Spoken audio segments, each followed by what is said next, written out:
انا مش بؤمن قوي بالصدف، بس مؤمنه ان كل حاجه بتحصل في حياتنا بتحصل بسبب. اسود اسود صح؟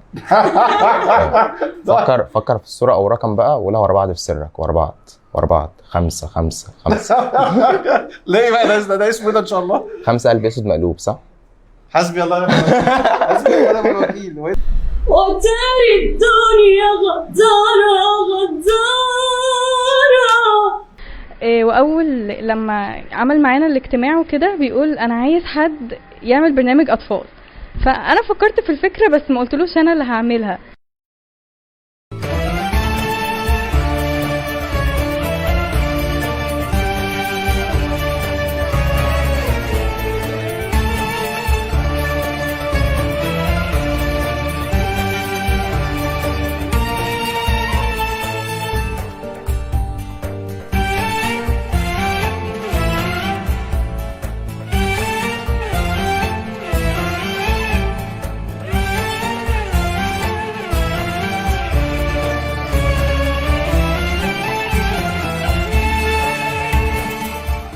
أعزائي الشباب، أهلا ومرحبا بيكم في قعدة جديدة، قعدة كده كلها صحوبية ومودة. أهلا ومرحبا بيكم في بيت الخال. النهاردة معانا 4 مواهب بسم الله ما شاء الله، سنهم كلهم صغير وعاملين شغل حلو جدا وبيشتغلوا كمان على نفسهم من أجل مستقبل أفضل ليهم. معايا النهاردة وبدون بقى أستاذة وأستاذ وكلام من ده وبتاع، كلنا مع بعض إخوات وحبايب. معانا النهاردة سارة السباعي، معانا النهاردة رنا الطحان، معانا النهارده محمد السيد، معانا النهارده رباب عامر، معانا النهارده مذيعه وساحر جامد جدا جدا وصوت روعه جاي لنا من الاوبرا رأسا او من قصور الثقافه كمان. بسم الله ما شاء الله. يعني النهارده هتبقى حلقه ان شاء الله مميزه وجميله جدا. هنتكلم النهارده عن الصدفه في حياتنا.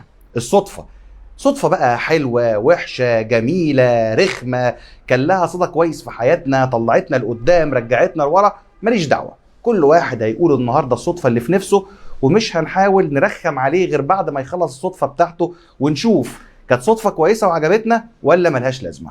ها قبل بالتحدي؟ قبل التحدي. يلا اسمع منك بقى الصدفه بقى ايه اللي في حياتك فرقت معاكي جامد. انا مش بؤمن قوي بالصدف، بس مؤمنه ان كل حاجه بتحصل في حياتنا بتحصل بسبب. بمعنى ان ربنا كاتب لي ده فحطني جوه ده فبقت صدفه بالنسبه لي، بس هي مش صدفه، هو حاجه مترتبه بقدر من عند ربنا. تمام. الصدفه بتاعتي كانت كليتي.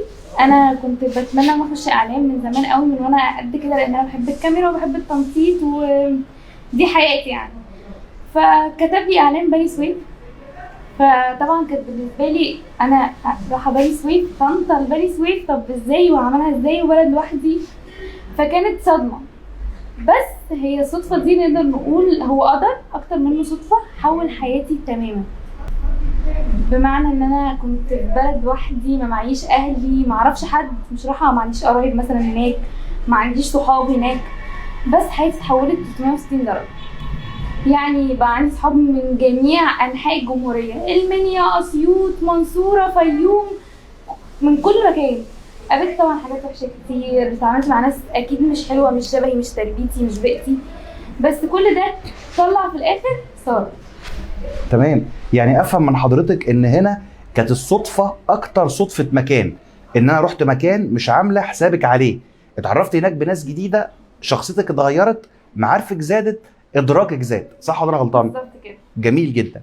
طيب بالنسبه لك انت بقى كانت ايه الاخبار معاكي في موضوع الصدفه؟ في صدفه كده يعني ترزع في دماغنا؟ هي الصدفه اصلا ان انا دخلت مجال الاعلام. انا قبل الكليه في الثانويه العامه كانت جات لي حاله يأس في اخر السنه، وكنت بروح النادي علشان اقعد اذاكر، بقول في البيت ان انا هذاكر كده. لا هقطعك معلش يا جماعه، لكل اب ولكل ام خلي بالكم، حوار ان احنا بنروح النادي نذاكر، احنا بنشتغلكم، بنضحك عليكم والله، بنروح نهجس ونضيع الوقت ونرجع تعبانين ونمسح عرقنا، كنا بنذاكر، اشتغالات والله. كملي. لا والله حقيقه كنت بذاكر مره ومرتين 3، لا عشان نبقى في صدق في الكلام. لغايه ما اتعرفت على بنت، هي كانت في كليه اثار.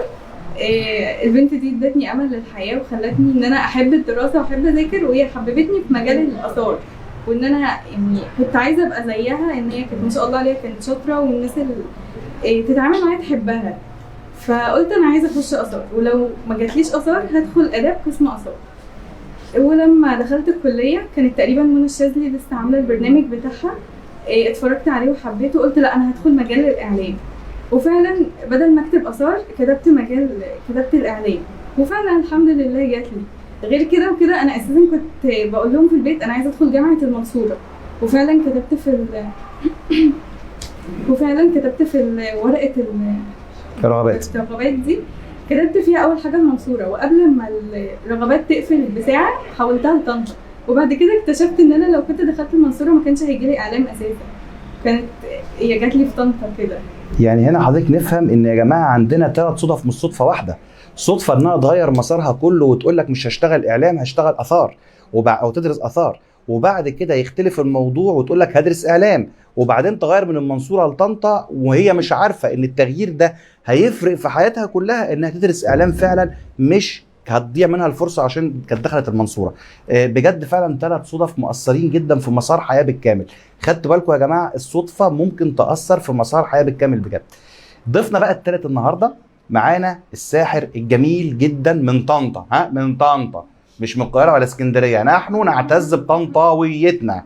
معانا محمد السيد، ساحر شاب جميل جدا، اشكره من كل قلبي لانه اول واحد جه يخبط على بيت الخال ويقول عايز اظهر موهبتي عندكم. محمد عشان ما نظلموش معروف جدا في طنطا، بس هو عايز الناس كلها تعرفه. الراجل خد خطوه ايجابيه، جه خبط على بيت الخال قال عايز اعرض الموهبه، قلنا له اتفضل. وده فعلا مثال حي للشباب اللي عايز يتحرك مش عايز ينتخ. ازيك يا محمد؟ الحمد لله كويس. عامل ايه يا جميل؟ كويس الحمد لله. ايه هتورينا ايه النهارده؟ هعمل لك كام لعبه كده لو تمام زي الفل. يلا نشوف اول لعبه مع بعض. تمام. هلعب معاكم لعبه دلوقتي. تمام. الكوتشينه دي عاديه صح؟ ليها ترتيب كده ولا عاديه؟ عادية. عاديه خالص صح؟ تمام. هتوقفيني انت على اي كارت من هنا وتاخديه من غير ما تقولي عليه هو ايه. تمام؟ واقفين على اي كارت هنا. ماشي. ستوب ولا نكمل؟ لا ستوب. تمام. شوفي كارتك. ماشي وراه لهم كويس بقى. تمام كده. ماشي حطيه هنا كده. نعرفه ولا معرفوش؟ معرفوش صح؟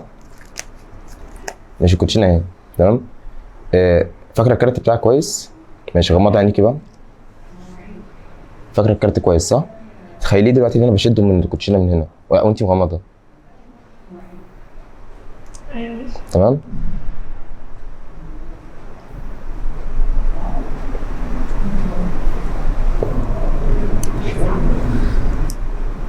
فاكر الكارت صح؟ اه.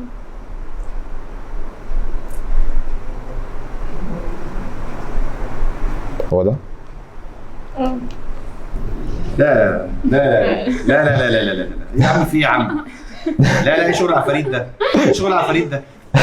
ايه شغل العفاريت ده؟ ايه ده؟ هو ده؟ اهو. لا انا هاجي لك انا هاجي لك اقعد انا جنبك. انا بعد اذنك تعالى كده مكاني هاجي لك. تعالى لي ايوه. دخلنا في لعبه ثانيه. روح انا معاك. انا بقى مركز. لعبه ثانيه؟ انا مركز معاكم. امال ايه؟ انا معاك اهو. طب احط دي فين؟ دي كوتشينه ثانيه. تمام. كوتشينه ثانيه. طب اشمعنى يعني؟ هنلعب بيها لعبه برضه. طيب تمام. معلش طب ما العب بالثانيه اشمعنى؟ اللي انت عايزه عايز تلعب دي ولا بدي؟ لا خلاص ماشي ما دام اللي انا عايزه خلاص دي. تمام. عاديه برضه صح؟ تمام. خليك متفق معايا ان اي صوره من الكوتشينه هنا بزيرو. ماشي اتفقنا. تمام. وقف على اي جزء يعني واد بنت شايف زيرو. تمام. وقف على اي جزء هنا. تمام. وقف يا باشا. هنا ولا نكمل؟ لا زي الفل. هنا. تمام. 1 2 3 4 5 6 7 8 9 كده كام؟ 9 بعدها 10 يعني زيرو. 10 11. تمام. اعرف انا اللي هتشارك تدوم ايه دلوقتي؟ لا ما اعرفهمش صح؟ ماشي. انت اتفق معايا الصوره بزيرو. تمام؟ تمام. يلا ثانيه. لا هاتوا لي الكاميرا يا جماعه هنا لو سمحتوا. هاتوا لي الكاميرا هنا كده عشان الكلام ده كده كلام كبير. تمام. يعني حتى لو انت عايز تشيل الكاميرا من الحامل بعد اذنك وتستخدمها بايدك مفيش مشكله، الجمهور مش هيتضايق بس يشوف معانا. تمام. 01 جوكر ايه ده في ايه؟ ماشي انا معاك اهو.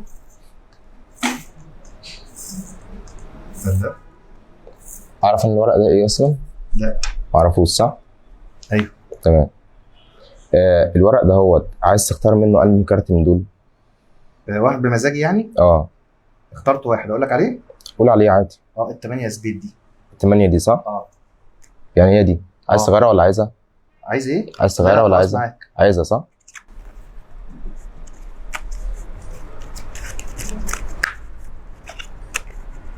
يا جماعه هاتوا ايده والنبي، يا جماعه هاتوا ايده لو سمحتوا.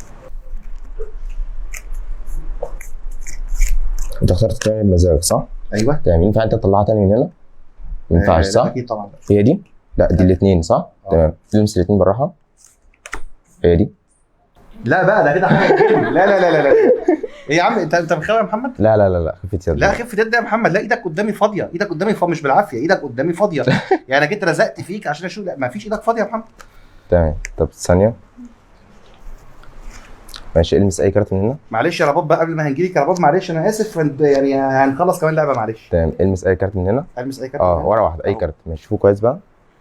ماشي اهو الكاميرا معانا اهي. خلاص ماشي تمام. حطه هنا بقى تحت ايديك هنا اهو. انا اعرف كده ولا ما اعرفوش؟ لا طبعا. تمام. فكر في اللون بتاعه في سرك، قولوا اللون ورا بعض في سرك.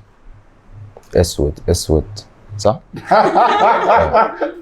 فكر في الصوره او رقم بقى وقولها ورا بعض في سرك، ورا بعض 5 5 5. ليه بقى ده اسمه ده ان شاء الله؟ 5 قلب اسود مقلوب صح؟ حسبي الله ونعم الوكيل. حسبي الله ونعم الوكيل. وايه ده ان شاء الله؟ ده اسمه ايه ده يا جماعه؟ اسمه ايه ده بجد يعني؟ لا لا لا محمد في ايه؟ طيب خليك معانا بقى، نرجع لك تاني في اخر الحلقه. تمام. بس ايه نروح بقى ايه لرنا معانا الاول ان شاء الله الامر ده باذن الله. لرباب انا اسف. ودلوقتي بعد ما محمد ابهرنا بشويه شغل كده حلوين من معاه، وشفتوا اللعبه اللي عملها، وطبعا عايزين نسمع ارائكم بعد اذنكم على الصفحه او في الرسائل بتاعتها او في الكومنتات. عايز بجد اعرف رايكم في موهبه محمد هي ايه. معايا بقى موهبه تانية دلوقتي، موهبه صوتيه، الصوت الجميل بجد الرايق، وانتوا هتسمعوها حالا وهتعرفوا ان انا مش ببالغ. معانا رباب عامر. ازيك يا رباب؟ انا من ساعه ما عرفت اسمك وانا بقول صوت اصلا عامل زي الربابه اصلا، فيعني انت عارفه الاسم على مسمى زي ما بيقولوا يعني. فعلا مش بجاملك، صوت ملائكي جدا. ومش هطول معاكي في الكلام، يا ريت تبدأ لنا قبل اي حاجه باغنيه. ليالينا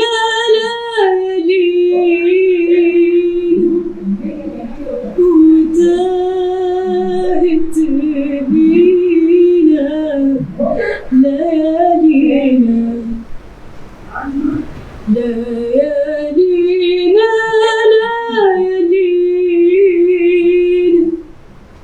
وتاهت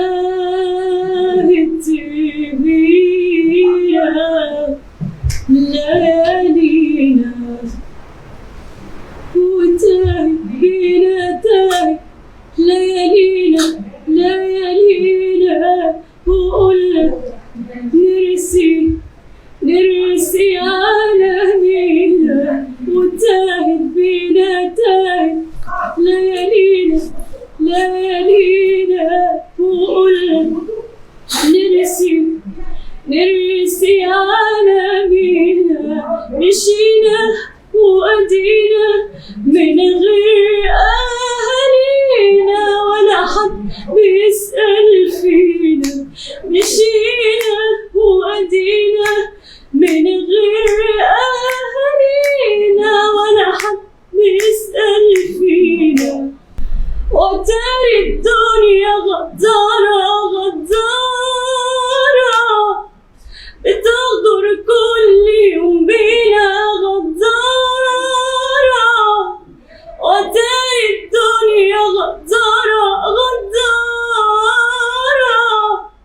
بتغدر كل يوم بينا غدارة والله وجيتي علينا دنيا جيتي علينا يا دنيا وجيتي كتير على ناس قبلينا. لا الله الله الله الله، ده بجد بجد بجد بجد. ها ايه رايكم يا جماعه؟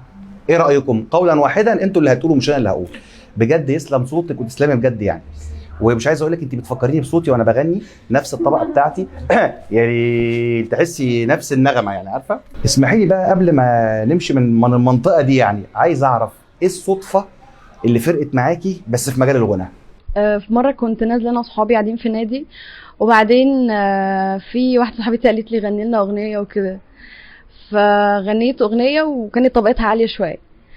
فكان في الترابيزه اللي ورانا كان في ناس كتير قاعدين عليها، كان منهم بقى الصحفي والموسيقار وناس كتير. فبعدين واحده منهم جت قالت لي صوتك حلو جدا وعاوزاكي تيجي الترابيزه اللي احنا قاعدين فيها تغني لنا اغنيه وكده. فكان في الترابيزه اللي ورانا كان في ناس كتير قاعدين عليها، كان منهم بقى الصحفي والموسيقار وناس كتير.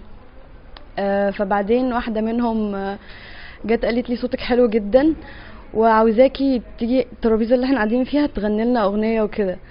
فبعدين غنت لهم اغنيه، وكان منهم واحد موسيقار عجبه صوتي جدا وقال لي انا هاخدك لمايسترو بتاع فرقه الموسيقى العربيه بطنطا وكده، وهو هيدربك اكتر وتتعلمي اكتر وتدرسي مزيكا وكده يعني. فبعدين اخدني فعلا للمايسترو، كان اسمه محمد حسين، ودلوقتي بقى لحد دلوقتي شغاله معاه يعني، وبقيت بغني معاه وبنزل حفلات معاه رائع جدا. يعني دي يا جماعه صدفه برضو غيرت مسار حياه واحده عاديه جدا بتتعامل مع موضوع ان هي موهبه وحاجه جميله بتسمع صاحباتها، بس مجرد الصدفه هنا نقلت الموضوع ان دخلنا في حوار الاحتراف. وانتوا عارفين يا جماعه بقى الاحتراف بيجيب بعد كده فلوس، والمغنيين بالذات بيكسبوا على الالبوم قد كده، وبعدين هتتنطط علينا بعد كده نيجي نكلمها تقول لك ما اعرفكش يا فندم، احنا كنا صورنا معاكي بيت الخال، مين حضرتك يعني؟ عارفين انتوا ما علينا. دلوقتي بقى نلجا لمين بقى نبدا قولي لي بقى، عايز صدفه بدات معاكي في البرنامج اللي بنعمله هنا في قناه راديو قناه ناس. طيب نبدأ بحلقة الحلقة اللي فاتت، كانت حلقة يا ما جاب الغراب لأمه. طبعا الاول يا جماعه معلش، هي ساره معانا بتعمل على راي المثل، فبتجيب المثل وبتعرف اصله ايه عشان بس اعرفكم الدنيا ماشيه ازاي. اتفضلي. هو بالظبط اصل المثل بتاعنا ايه، فالحلقه اللي فاتت كانت يا ما جاب الغراب، وهي بتتقال كده اللي هو ايه، يا ما جاب الغراب لامه. فنزلنا بقى الشارع للناس نسالهم طب انتوا ايه رايكم في المثل بتاعنا او تعرفوا ايه عنه. فكان ردود افعال الناس بقى يعني كانت تموت من الضحك، كل واحد بقى طبعا بيفتي فتيه غير التاني خالص. فكل رد فعل من الناس كان بالنسبه لي صدفه، او ان حد مثلا يوقفك ايه ده انتوا ايه ده بتصوروا، طب انا هطلع معاكم انا مش عارف ده، كل ده صدف. بس كل دي حاجات بتديك روح، بتخليك تحب الحاجه اكتر. فكل حاجه بتحصل بتهيألي الشارع كله عامه بتبقى كله صدف بالنسبه لك، ان انت مش مرتب. يعني انت مش نازل مرتب ان الموقف الفلاني هيحصل، طب ده هيضحك فهيضحك الناس. فتقريبا الشارع كله بيبقى صدفه، مفيش حاجه فيه مش صدفه. يعني هنا يا جماعه لو خدنا بالنا هي بتعتبر ان الصدف اللي بتحصل في الشغل انها غير مرتبه، اي حدث بيحصل فيها هو صدفه. ودي برضو وجهه نظر عشان ما اكدبش عليكم، اول مره افكر فيها كده، بس وجهه نظر جديده وتحترم. جميل جدا. حضرتك بقى قولي يا ستي، ايه برضو الصدفه اللي حصلت معاكي في مجال الشغل معانا جوه القناه؟ هي الصدفه اصلا ان انا كنت داخله ومش عارفه انا هاخد برنامج ايه ولا هعمل برنامج عن ايه. هقطعك ثانيه واحده. برنامجنا يا جماعه بنحكي قصص للاطفال، قصص جميله جدا، سندريلا، ذات الرداء الاحمر، شويه حاجات كده جميله الاطفال بصراحه فعلا بيحبوها. طح اتفضلي. هو انا كنت محضره ان انا ممكن اعمل حاجه عن الترند، حاجه مثلا حصلت طول الاسبوع او كده واتشهرت قوي، فنيجي نعملها في حلقه ونشوف يعني ممكن نتعامل معاها ازاي، او فيها سلوك ممكن نعدله ازاي كده. بس الدكتور ما كنتش لسه عرضتها على الدكتور مجدي، واول لما عمل معانا الاجتماع وكده بيقول انا عايز حد يعمل برنامج اطفال. فانا فكرت في الفكره بس ما قلتلوش انا اللي هعملها، فلقيته هو بيبص لي وبيقول لي انت اللي هتعملي برنامج الاطفال. انت قريتني صح فعلا، انا بحب الاطفال وهما بيحبوني وانا بحب الحكايات دي جدا. فلا هو فهمني صح، ومن هنا بقى بدأنا نعمل برنامج الاطفال. يعني على فكره يا جماعه اسمحوا لي بقى انا هتكلم عن نفسي في الحته ديت. لما جيت اعمل برنامج فيس عك الدكتور مجدي برضه وهو سابنا اتكلم كده، قال لي بقول لك ايه؟ قلت له اتفضل. قال لي حوار انك تتكلم جد في الفيس عك ده سيبك منه، انت منظرك كوميدي. انا دمي تقيل جدا. لا منظرك كوميدي، يعني هنقلب الحلقه كوميدي وهنحط فيها شويه تكات. يا دكتور انا دمي تقيل، دمي يلطش، ده ما فيهاش فصال يعني، وانا سعيد بده ويعني ومنسجم مع نفسي عادي، ما عنديش مشكله يعني. قال لي هنعمله كوميدي، وعملنا اول حلقه فعلا كوميدي وكان لها صدى بصراحه جميل جدا. فعلا الدكتور مجدي بالامانه عنده الحس بتاع بيوظف كل واحد في مكانه، حتى لو الواحد مش عارف مكانه فين هو بياخده يحطه في مكانه بصراحه، ما نقدرش ننكر يعني. محمد باشا السيد، نرجع لك تاني. انا عايز اعرف منك ايه الصدفه اللي قابلتك في المجال بتاعك، مجال السحر والخدع وكده؟ في مستر ناس كانت بتلعب الالعاب دي في طنطا هنا، فانا ما كنتش عارف الحاجات دي بتتعمل ازاي. واحده واحده لقيت نفسي بتدرب على الحاجات دهيت، ويبقى عندي ثبات انفعالي للحاجه دهيت عشان اقدر اخدع اللي قدامي باسلوب معين بقى. تمام. بس يعني الموضوع اصلا بدأ معاك صدفه، ان انت ما كانش في دماغك، انت شفت الحاجات دي عجبتك. على فكره يا جماعه، هو المحل ده محل شهير جدا جدا في طنطا، اسمه مستر حاجه، بس مش هنقول عشان ما يتقالش عليه ان هو دعايه، ولكن من اشهر المحلات اللي موجوده جدا في طنطا فعلا في الموضوع ده. طبعا رجعنا لك تاني، واكيد عشان ننهي معاكي لازم ننهي باغنيه، بس عايز حاجه انا بقى بعد اذنك انقيها بقى. عايز حاجه كده خفيفه لشيرين عبد الوهاب. اشمعنى؟ صوتك قريب جدا من شيرين بصراحه، نفس القوه، بس عايز اغنيه خفيفه كده يا قلبي حتة مني كل حاجة حلوة فيا،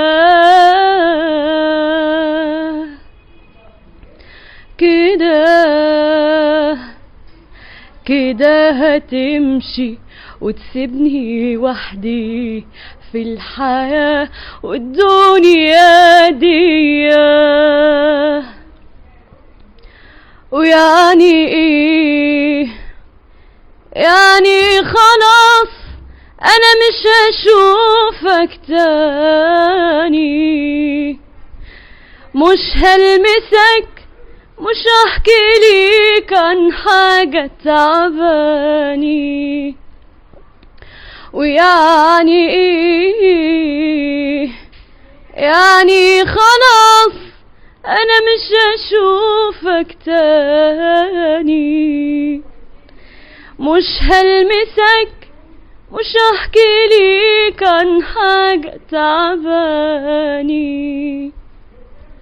كنت روحي لما كان جوايا روح، عمري ما اتخيلت انك يوم تروح. كنت روحي لما كان جوايا روح، عمري ما اتخيلت انك يوم تروح. مش فاضلي مني غير حبة جروح. مع السلامة يا حبيبي وبأمان، عمري ما اقول عليك ماضي وكان، عمري ما انسى مهما طال بيا الزمان.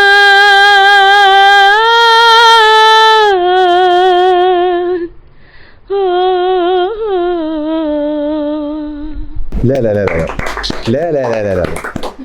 الاغنيه غم مش غم، بصراحه احنا انبسطنا. ده بقى ميزه يا جماعه الصوت الحلو بقى يبسطك حتى لو الاغنيه غم، انت انبسطت من الاخر يعني. سعيد جدا بيكم، سعيد جدا بمتابعتكم لينا. النهارده كانت القعده الثانيه في بيتكم بيت الخال، كان معانا 4 مواهب زي الفل، كلهم غربويه غربيه، وانا افتخر من الاخر. تمام. واستاذنكم، عايز الناس تشجع زي محمد ويشرفونا في الحلقات الجايه، وكل مره ان شاء الله نعرف نطلع موهبه، كل مره موهبه باذن الله. يلا اشوفكم على خير، السلام عليكم. هو من أول بسيطة، بس مؤمنة إن كل حاجة بتحصل في حياتنا بتحصل بسبب. اسود صح؟ فكر في الصورة أو رقم بقى ونور بعض في سر. 4 5 ليه بقى ده اسمه ده إن شاء الله 5 ألف في الأبوك صح؟ حسبي الله وبالتالي زاري يابا زارا